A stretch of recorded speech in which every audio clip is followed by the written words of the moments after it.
Hello, welcome back to the Shoogly Shed. I'm Ewan. This is an overview video of the finished GS500 Scrambler build. I've been really careful not to show too much of the bike as it's been completed, and hopefully this will satisfy that itch for anyone who can't wait to see it. I'm not really going to talk in this episode, it's just going to be shots of the bike, and I hope that you appreciate that, and I hope you enjoy it. Anyway, without further ado, here's the bike.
Well, I hope you enjoyed that little visual overview of the bike. I am dead chuffed with it, really. I don't think I ever imagined it was ever going to look this good when I started the project, and I set myself so many challenges along the way to achieve the look that you have in front of you. And like I say, I am chuffed to bits with it. There were so many aspects of this bike that I could have outsourced and got other people to do, such as the painting and some of the welding and things like that, but I really wanted to learn on this bike and I wanted to push my skill set and improve, and I think I've achieved that. I've definitely learned. I mean, I've quadrupled, maybe even like more than that, 10 times my knowledge from the start of this build, and I couldn't ask for more out of a bike build, really. Everything from the engine build all the way to the frame welding to the paint spraying, you know, to just finishing a bike to a higher standard than I'm usually used to, has just been such a learning curve. And really, I mean, I like to think that I've achieved quite highly here. Always in the back of my mind is that I am working out of a small shed, and there aren't many people out there who are confined to the space that I'm confined to, and I'm pretty chuffed that I can still, you know, produce a bike that is a high standard despite my space constraints. And I think it really kind of gives me confidence that my skill set has improved tenfold from when I started this project. And at the end of the day, if I can produce bikes like this out of this Shoogly shed, what could I do with the full workshop and more machinery and things like that? And maybe that's where my future's going, but I don't really know just now. I am confined to the shed for the time being, but you know, I'm always pushing myself and I'm always challenging myself and I'm always improving. Although I'm really happy with the end result on this bike, there's still loads of stuff I'd change and loads of things that didn't meet, you know, my expectations. You know, things like the welding or some little bits of stitching on my seat, things like that I know I can do better next time. And I think that's probably, although it sounds negative, actually a really positive thing, because if you think that you've done, you know, 100%, you could never ever do any better, then, you know, you'll just produce bikes at the same standard forever. And if you come away from a build thinking that you probably could improve on it, then that's the best feeling, because it gives you motivation to go out and build another bike and make it even better than the last. And I know that my bikes will improve as I improve and as my skill set improves. So, you know, this is just the start of our journey. It's not even the end.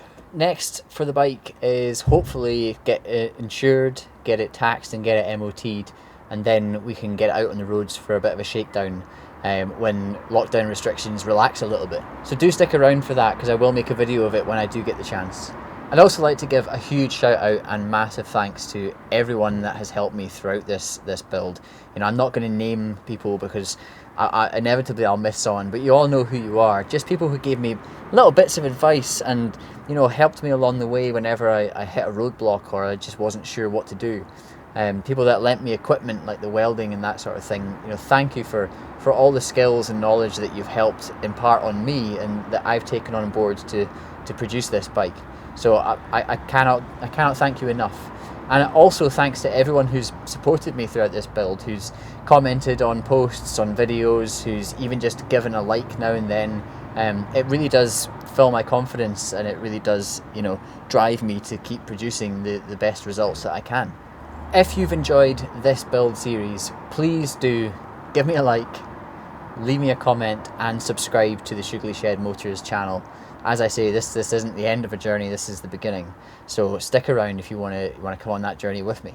If you want to support me even more, I do have some merch. Check out my Redbubble store for t-shirts and mugs and things like that. I really appreciate the support that's come from that as well. A huge thank you to everyone who's purchased stuff so far. And yeah, I'm Ewan, this is the Shoogly Shed, and this is my Suzuki GS500 Scrambler build. Thanks, bye.